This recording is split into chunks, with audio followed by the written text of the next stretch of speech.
Se você tem o desejo de ter a sua própria indústria de cosméticos, mas não faz ideia de como escolher o imóvel onde vai ser a sua indústria, não sabe avaliar em que lugar, em que tipo de construção você quer montar a sua indústria, assista esse vídeo até o final e eu vou explicar para você o que eu levei em consideração antes de escolher o imóvel que hoje nós estamos construindo a nossa indústria de cosméticos. Olá, eu sou o Maxwell Monteiro, sou farmacêutico industrial, especialista em assuntos regulatórios e desenvolvimento de projetos. Se você já tem a intenção em ter uma indústria de cosméticos, provavelmente você já está trabalhando com cosméticos, seja com representação de marcas, com a sua própria marca e terceirizando, revenda, distribuidora, enfim, você já está inserido no mercado de cosméticos, então provavelmente você já entende alguma coisa desse mercado. E mesmo que você não esteja envolvido diretamente, eu vou te dar algumas dicas e assim você consegue planejar melhor como montar a sua indústria. Primeira coisa que você precisa entender: qual mercado você vai trabalhar? É um público específico? É um público mais generalista, mais genérico? Isso vai te ajudar a entender o volume que você pretende ter de produção. O volume de produção é um ponto fundamental na tomada de decisão sobre o tamanho da sua indústria. Veja bem, se você não tem um grande volume de vendas, se você não tem um grande volume de movimentação de produtos, não faz sentido você investir numa indústria com grande capacidade logo de início, a não ser que você esteja trabalhando com produtos commodities, com produtos comuns no mercado. Isso é importante porque se você está trabalhando com commodities, com produtos comuns no mercado, por exemplo, óleo de girassol, loção hidratante, água oxigenada, pó descolorante, entre outros, você precisa entender que para ter preço, você precisa ter volume, né? Você só vai conseguir negociar valores com os fornecedores de matéria-prima, embalagens, rótulos, enfim, se você tiver um grande volume de fabricação. Então, nesse caso, você vai precisar de uma estrutura um pouco mais robusta desde o início. Agora, se você vai trabalhar com um público mais específico, com a demanda um pouco menor do que para produtos mais comuns, aí você precisa pensar que não precisa de um imóvel e uma capacidade de produção tão grande logo de início. Com essa informação você toma a decisão. No meu caso, a nossa empresa trabalha com um público específico: cosméticos para pacientes oncológicos, cosméticos para pacientes com psoríase e cosmético para pessoas com epidermólise bolhosa. Logo, o nosso volume de produção, os nossos lotes são pequenos. Tendo em vista que eu trabalho diretamente com o meu público, eu vendo diretamente para eles, eu não vendo para drogarias, eu não vendo para distribuidoras, eu não preciso me preocupar nesse momento em ter uma indústria em larga escala. E isso me permitiu que eu tivesse a oportunidade de escolher um imóvel mais próximo dos centros urbanos. Nós escolhemos uma casa, fizemos um contrato de aluguel para fins comerciais e estamos fazendo as adequações no imóvel para a gente poder atender a legislação, ter um fluxo bem definido de produção de acordo com a RDC de boas práticas de cosméticos, e a capacidade produtiva irá nos atender. Então, se você quer volume, se você quer espaço, um imóvel um pouco mais afastado, um imóvel maior, um galpão comercial. Se você não tem neste momento uma necessidade de volume, né, e você conversa diretamente com o seu público, que facilita bastante, você pode escolher um imóvel mais próximo do centro urbano.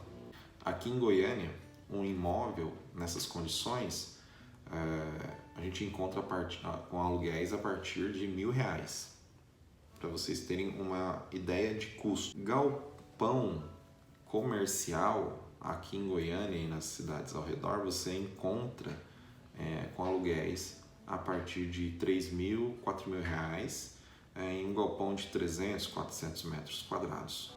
A partir do momento que nós decidimos qual que seria o tamanho da nossa produção, qual que seria a nossa capacidade, o perfil do nosso imóvel, nós buscamos um profissional, um arquiteto especializado em desenvolver projetos arquitetônicos para protocolar na vigilância sanitária. Então, esse profissional ele tem experiência em projetos arquitetônicos na indústria de cosméticos. Isso é fundamental. Se você não tem experiência, se você não tem uma visão mais ampla do processo, um bom profissional vai te ajudar a tomar uma escolha assertiva em relação ao seu imóvel. Esse imóvel ele precisa atender um fluxo segundo a legislação de cosméticos. Por mais que você escolha o melhor imóvel, isso não significa que você não precisará fazer adequações no imóvel. Pelo contrário, de qualquer tipo de imóvel que você escolher, galpão, imóvel menor, residencial, por exemplo, nós escolhemos uma casa. Nós vamos transformar essa casa em uma indústria de cosméticos. Então, todos os imóveis que você escolher, você vai precisar realizar algumas adequações, realizar algumas modificações, construir alguma coisa, alterar alguma coisa. Então isso é muito importante que você entenda. A partir do momento que nós escolhemos o imóvel, escolhemos o profissional, fizemos o desenho ideal de como seria uma indústria dentro daquela casa, né? Nós escolhemos uma casa de aproximadamente 150 metros quadrados de área construída em um terreno de 250 metros quadrados, ou seja, com possibilidade de expansão, de construção, caso fosse necessário. E é o caso. Nós fizemos o desenho, protocolamos na vigilância sanitária. Aqui em Goiânia, a prefeitura cobra uma taxa de aproximadamente quase R$1.000 neste protocolo. A vigilância analisa, faz as correções necessárias e te devolve. Esse processo de análise, como eu já expliquei em um dos vídeos aqui do canal, ele demora mais ou menos 30 dias entre uma análise e outra. Geralmente a vigilância não aprova o seu projeto arquitetônico de imediato.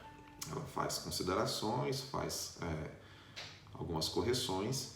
Em alguns casos, ela inclusive solicita reunião com você e seu arquiteto para dirimir dúvidas, e você deve atender essas correções.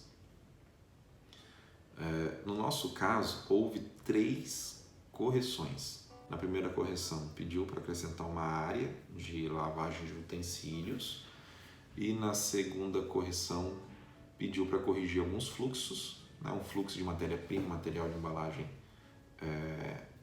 primário e secundário, e na última correção pediu para incluir um DNL externo.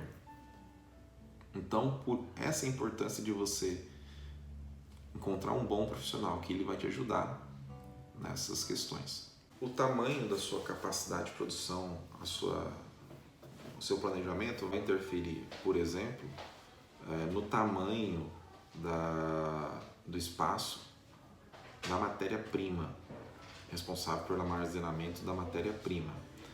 Também vai interferir, por exemplo, no tamanho do espaço da sala de pesagem, da área de manipulação, da área de envase e da área de rotulagem. Aqui nós planejamos uma capacidade de produção por lote de 50 quilos. Isso também nos ajudou a escolher qual sistema de água, a capacidade do nosso sistema de água. Nós definimos um equipamento que filtra 50 litros por hora. Esse é o suficiente para atender a nossa produção. Então veja bem, Com essas informações você consegue estabelecer o imóvel, o tamanho desse imóvel, o local, a disposição, a capacidade do tamanho dos cômodos onde vai ter cada departamento, certo? E com isso você já consegue ter uma base dos custos iniciais desse projeto. Aluguel, o profissional arquiteto, que eu não mencionei, mas ele me cobrou R$4.000 para fazer esse projeto, né? Então, o aluguel, o valor do profissional, as taxas na prefeitura para o protocolo, que foram de R$1.000 aproximadamente, e o tempo que a prefeitura leva para avaliar, pelo menos é a realidade aqui de Goiânia, para avaliar o processo entre uma análise e outra e o deferimento. Então aqui foram 4 meses. Se você pensar que eu pago R$1.000 de aluguel, em 4 meses eu já desembolsei R$4.000 só de aluguel, sem a fábrica estar funcionando. Então foram R$4.000 de aluguel, R$4.000 de arquiteto, R$1.000 de prefeitura. Então em 5 meses você pode avaliar aí que já foram investidos R$10.000. A próxima etapa é iniciar, executar a reforma e as adequações. Só que essas informações a gente vai tratar no próximo vídeo, para que esse vídeo não fique muito grande, que ele fique mais objetivo e que você possa entender como começa essa etapa inicial. Inscreva-se no canal, compartilhe, deixe aqui nos comentários as suas dúvidas para que possa nos ajudar nos próximos vídeos que nós fizermos. Siga-nos nas redes sociais também. Até a próxima, um abraço.